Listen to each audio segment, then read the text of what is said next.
Okay, we're cycling the glow plugs, and it's doing this continually. I don't know what that means. 7.3 IDI.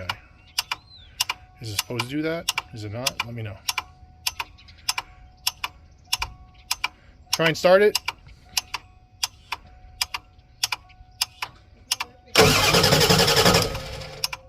Again.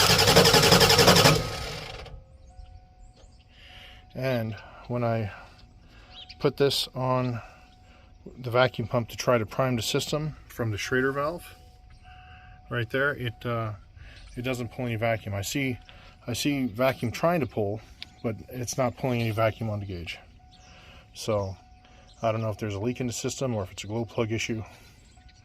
I'm not familiar with these diesels. Let me know.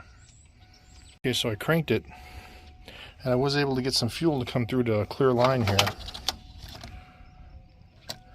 So definitely got some fuel. I tried to pump, but I still wasn't getting any pressure on the vacuum from the filter head. So the filter, I wasn't getting no vacuum on the vacuum pressure, although I was able to get some bubbles coming through the line. And I tried to do it as much as possible, hoping to clear out some air. I don't know. And trying to get fuel into the system. Go ahead and crank it again. Keep going.